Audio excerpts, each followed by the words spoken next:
The Settle and Carlisle line was built by the Midland Railway and opened in 1876. It's famous for the numerous engineering feats and spectacular scenery along the line, and of course, cheating death in the 1980s. We've had this iconic route in Train Simulator Classic for a good 12 years now, so let's see how it holds up in 2024. In addition to the base route itself, I'll be showcasing some locomotive add-ons that come with scenarios for the route.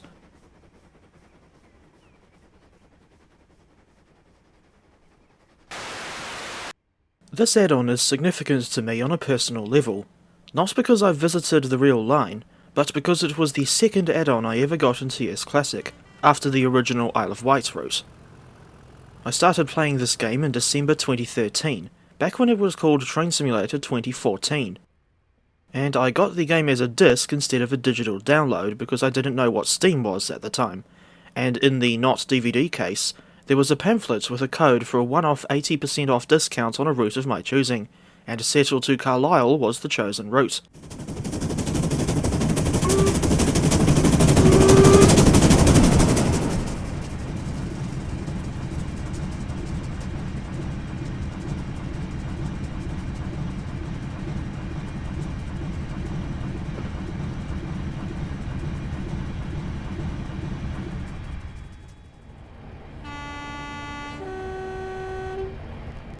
These days, the add-on is still available to buy on Steam, where it costs 16 New Zealand dollars at full price.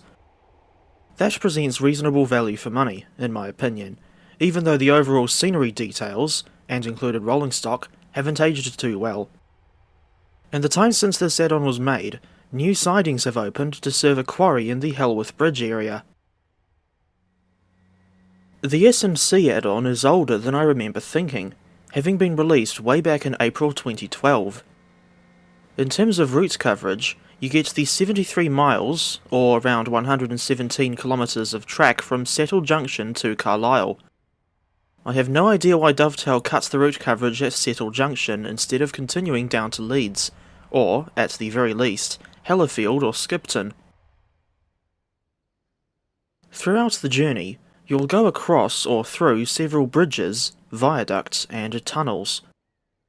Two of the most notable engineering feats are Ribblehead Viaduct and Blea Tunnel, which are 400 metres and 2.4 kilometres long respectively. The route is known as the Long Drag due to the long 1 in 100 inclines up to Gill summit at both ends. At 356 metres above sea level, Gill is the highest summit on a mainline railway in all of England.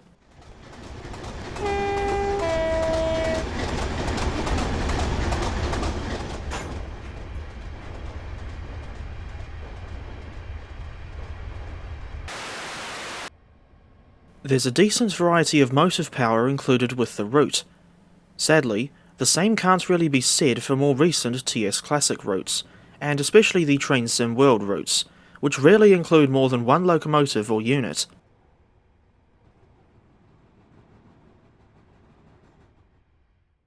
In this case, you get the Class 37 and Class 66 diesel locomotives in EWS colours, the Class 158 Sprinter DMU in an unbranded Northern Rail livery, and, for whatever reason, the LMS Fowler 4F and Stania Jubilee steam locomotives to boot, and the steamers are supplied in only one livery each. None of this motive power was new to TS Classic at the time of S&C's release. I don't use any of the default S&C motive power because, over the last 12 years, they've all been superseded by newer and better versions. An updated version of the Class 66 was first released in December 2012. This was a Freightliner variant, with EWS and Freightliner Powerhaul variants following in March and August 2013 respectively. I don't see any reason why they should have been sold separately instead of all in one bundle. And as an aside, why do most of the Freightliner 66s have a different headlight cluster from their older EWS counterparts?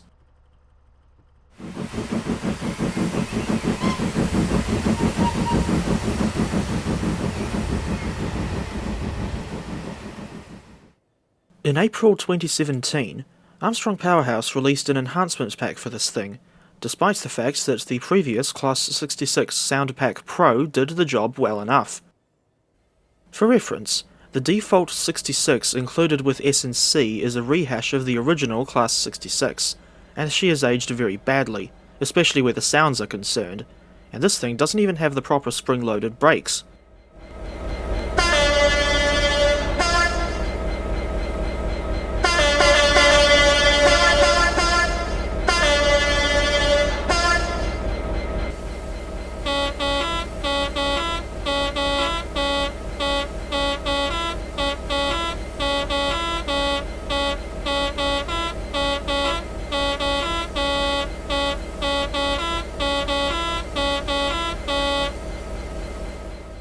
I don't know when the original RSDL Class 66 was released, but I do know that it got discontinued in 2012.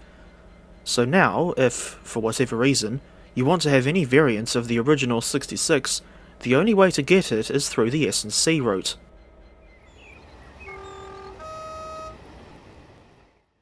As for the Class 37, the version included with S&C is reused from the old, and long since discontinued, RSC Class 37 pack. More recently, in April 2019, Armstrong Powerhouse and Master Key Simulations released Volume 1 of their Class 37 locomotive pack, with Volume 2 not following suit until August 2020.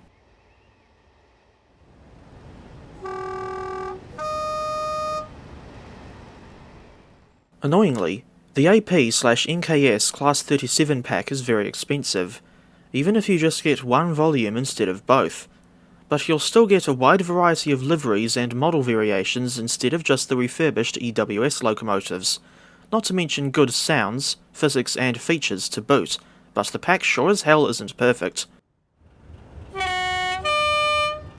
Weirdly, AP used to have a Merleys version of their Class 37 sound pack, which was built on the 37 model that came with S&C. You don't get the Merleys or Ruston-equipped Class 37/9 in the newer AP/NKS pack, and I question why the 37/9 wasn't included in that pack, only for the sound pack to get taken down from their website.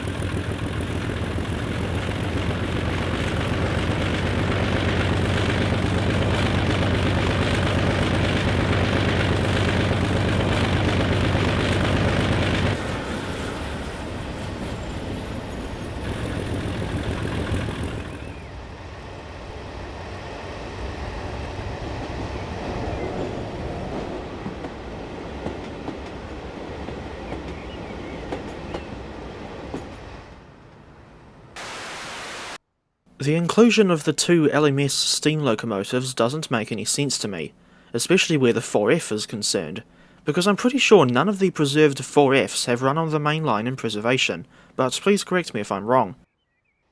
Both the Jubilee and 4F models included with S&C were reused from older RSC packs. The 4F originally came out in June 2010, so it's borderline ancient by today's standards. As for the Jubilee, I don't know when this was first released, but the older RSC Jubilee pack was taken off of Steam ages ago.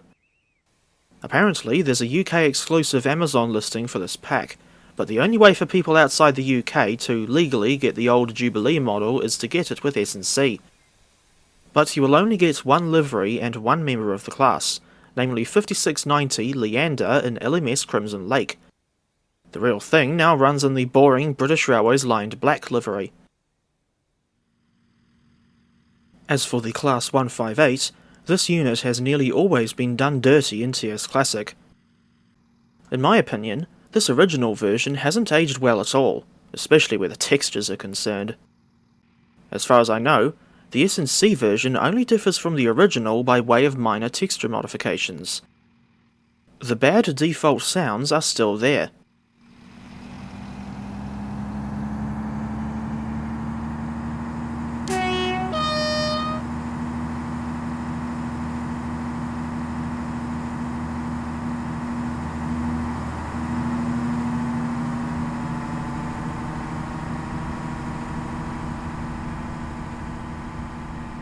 I'm confused over the release date of the original Class 158.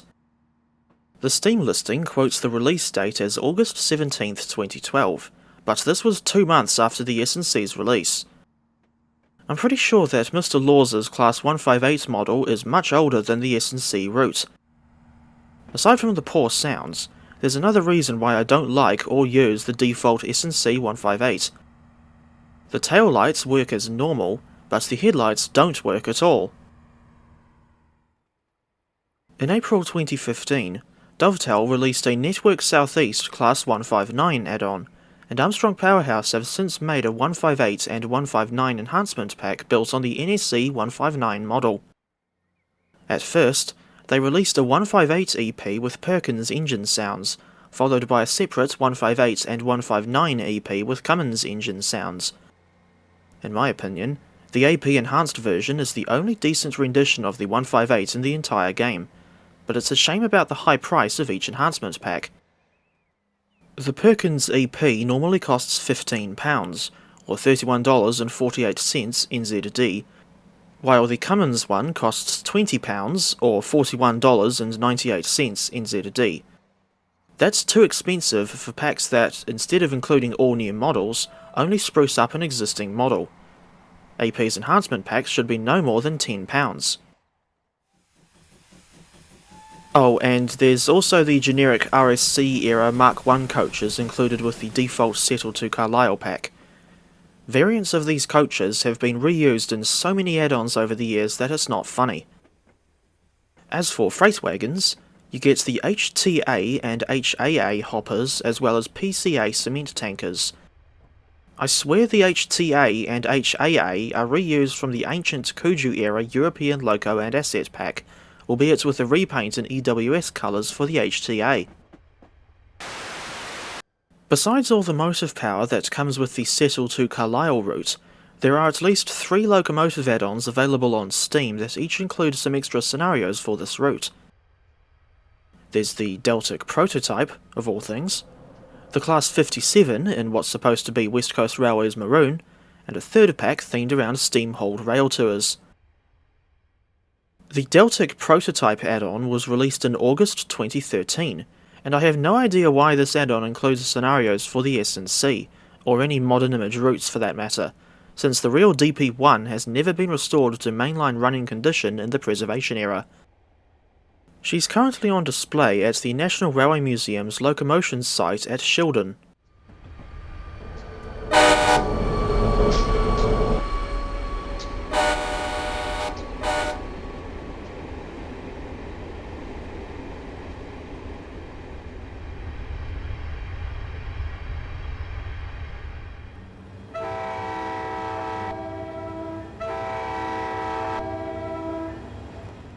For context, DP1 was built by English Electric in 1955, and came equipped with a pair of Napier Deltic D18-25 prime movers, which had an unusual triangular opposed piston arrangement.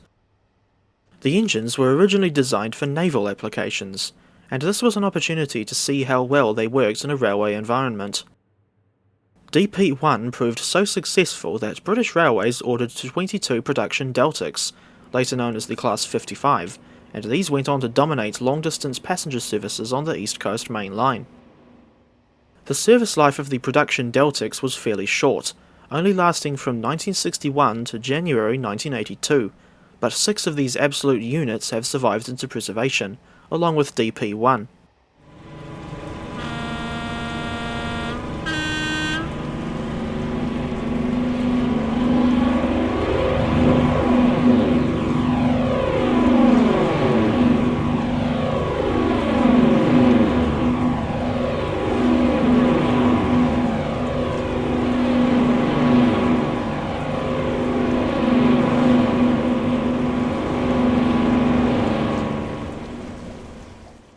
Despite my confusion over why the Deltic prototype includes scenarios for the S&C, I still like this locomotive, and think that the model has aged reasonably well, although it's very unrealistic to run this thing on a modern image mainline route due to her lack of AWS. On the subject of Deltics, if only we could get a whole new model of the production Class 55 to finally replace the ancient Kuju era one.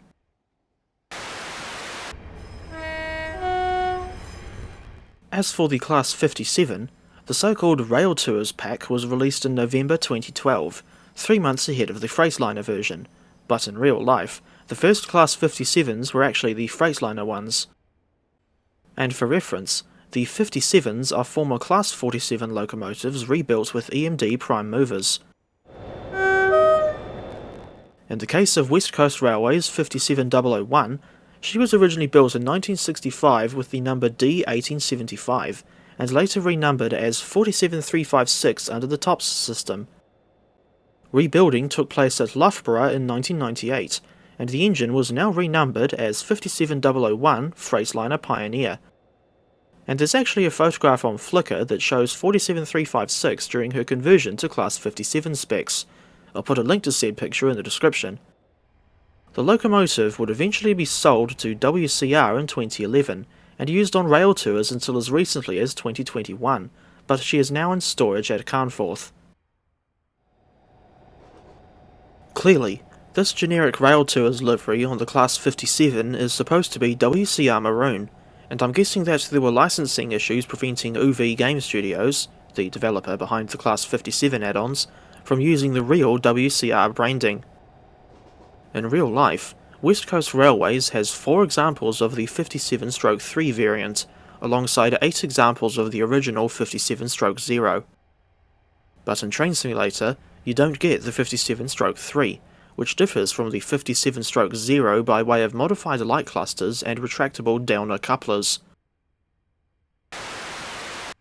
Now we come to Settle and Carlisle Specials, a pack released in May 2012. Despite its age, this add-on still costs $24 New Zealand dollars at full price, which is more than the base route. And this is just a quartet of steam locomotives that already existed in the game, just repackaged in a rail tour themed pack for the S&C. The locomotives in question are as follows: LNER V2 Class 262 number 4771 Green Arrow, GWR King Class 460 number 6023 King Edward II, LNER A1 Class 462 number 60163 Tornado, and GWR Hall Class 460 number 4979 Wootton Hall. The V2 is also bundled with the old RSC era Robinson 04 add-on, released in October 2012, but the version in that pack has a BR livery instead of LNER Apple Green. This older RSC era V2 model has since been superseded by a newer version from Just Trains, but quite frankly, I don't have enough interest in the V2 to justify buying the JT model, and that's why she doesn't appear in this video. As for the LNER 04 Class 280, formerly known as the Great Central Railway 8K, she has also been superseded by a new model, coming from Caledonia Works this time instead of Just Trains. Despite being in a pack themed around modern-day rail tours, this V2 model wasn't equipped with AWS or any other modern safety systems, so she's unrealistic for what's supposed to be a mainline runner in the 21st century. Hell, the real 4771 Green Arrow was taken out of service in 2008, 4 years before the S&C came to CS Classic, and she has been a static display piece at Shildon or Doncaster ever since. The situation with the RSC era V2 model isn't helped by the restrictive camera view on her footplate. The camera is set too far forward, so you can't really see the line ahead unless you press Shift and 2 to poke your head out the window. The same problem can be found on the outdated and now obsolete RSC era Flying Scotsman model.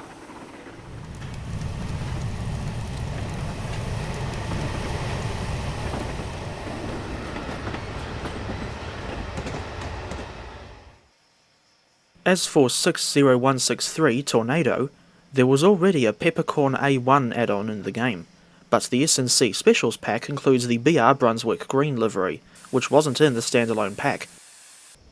The Steam listing for the standalone Tornado quotes the release date as August 18th, 2012, but I'm pretty sure the model is older than 12 years. And speaking of the model, I remember hearing somewhere that this thing is actually out of scale, just like the RSC era Flying Scotsman, and Lord knows how the devs could have screwed that up. In any case, The only Peppercorn A1 we've got in TS Classic is this new build finished in 2008, and none of the original 49 members of the class.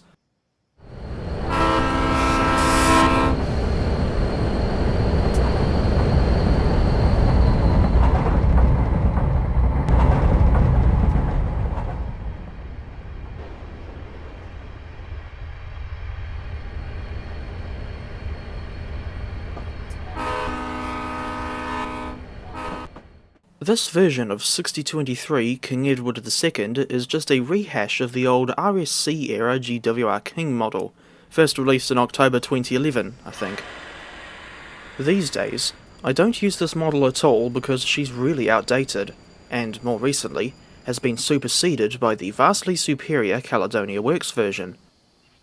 As for 4979 Wootton Hall, her inclusion in this pack doesn't make any sense because the real thing has never run on the main line in preservation. And the model is just the outdated RSC era Hall class again, which was already available with the Falmouth branch, and that's an even older route than the S&C, having been released in December 2010. Oh, and the old 6023 King Edward II doesn't have a smokebox number plate despite being in a BR livery.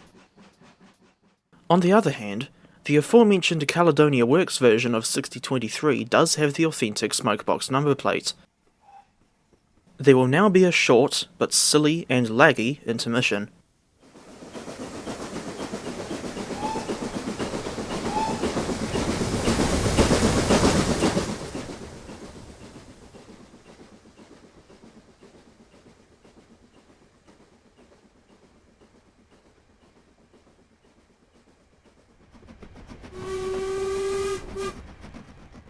It's somewhat ironic that the S&C Specials pack doesn't include an LMS locomotive, despite the route being in former LMS territory. I did say earlier that the line was built by the Midland Railway, and that is true, but the Midland Railway was taken over by the LMS in 1923. At least now we have high-quality renditions of some well-known LMS engines to run on this line in TS Classic. Examples include 6115 Scots Guardsman, 6201 Princess Elizabeth, and 5551 the Unknown Warrior, even though the real new build Patriot hasn't been finished yet. Because I prefer to make my own scenarios, or download others from Steam Workshop and further sites, I don't usually play the default S&C scenarios anymore, but I still remember a few of them. One was about a special service from Appleby to Carlisle with the Class 158, something to do with a horse show, I think. Another scenario, or rather the first one in the list, involved the Class 66 and was split into 3 parts. This was essentially an introduction to the route, with pop-up boxes giving you information about various aspects of the line as you drove along. The third S&C scenario that I remember off the top of my head was one involving the Class 37, where you started out from Garsdale and had to run light engine to Kirkby Stephen to rescue a failed locomotive and her train. The driving experience on this line varies in difficulty, depending on whether you're using a steam or diesel locomotive, and the train's weight, for that matter.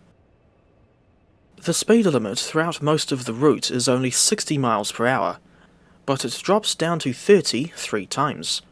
Firstly across Ribblehead Viaduct, then through Dent Station, and one more time between Appleby and Kirkby Thor. British Rail infamously wanted to close the S&C, but thankfully that never happened. However, all but 2 of the remaining stations between Settle Junction and Carlisle were closed in 1970, the only survivors being Settle and Appleby. 16 years later, in 1986, most of the stations were reopened following a successful campaign to maintain stopping services on the line. The active stations on this route in TS Classic are as follows: Settle, Horton and Ribblesdale, Ribblehead, Dent, Garsdale, Kirkby Stephen, Appleby, Langworthby, Lazenby and Kirkoswald, Armathwaite, and Carlisle.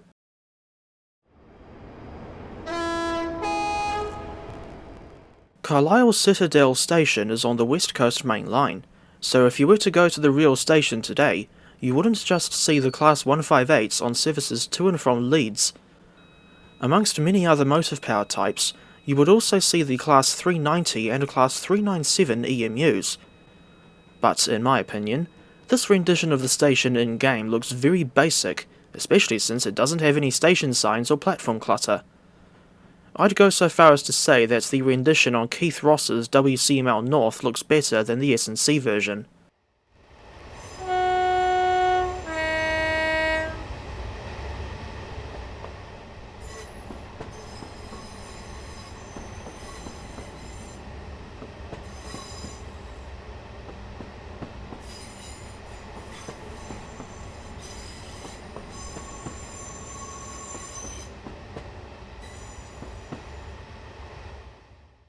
For whatever reason, the signal box at Armathwaite Station is the wrong way round, with the windows facing away from the track. And this yellow colour looks really weird, since I wouldn't have thought that the real thing was ever painted yellow. Meanwhile, other signal boxes on the route, such as this one at Culgaith, are painted in a more realistic colour by comparison. As one might expect from such an old route, the trackside scenery on the S&C is very basic. For example, here at Lazenby and Kirkoswald, we can see an almost complete lack of detail in what's supposed to be the car park on Seat Hill, with building assets copied and pasted multiple times throughout the town. Not far down the line from Lazenby and Kirkoswald is the site of the Long Meg sidings, from which steam locomotives used to take trains loaded with anhydrite, whatever that is, down to Widnes. The sidings closed down in 1976, along with the anhydrite mine itself. For the most part, I don't really mind the basic scenery on this route, because that means that it at least runs very smoothly. Indeed, I don't remember having too much lag on the S&C, even when I was still playing TS Classic on laptops. However, I think there is something off about the stations. Although they have custom models that I don't mind, the platforms are often devoid of clutter and other realistic detail, looking quite barren as a result.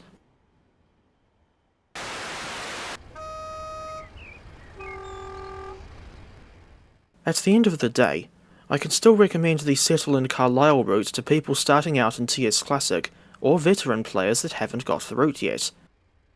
Sure, the scenery is pretty dated in some areas, and the route is very linear, but still a decent recreation of a famous British railway line.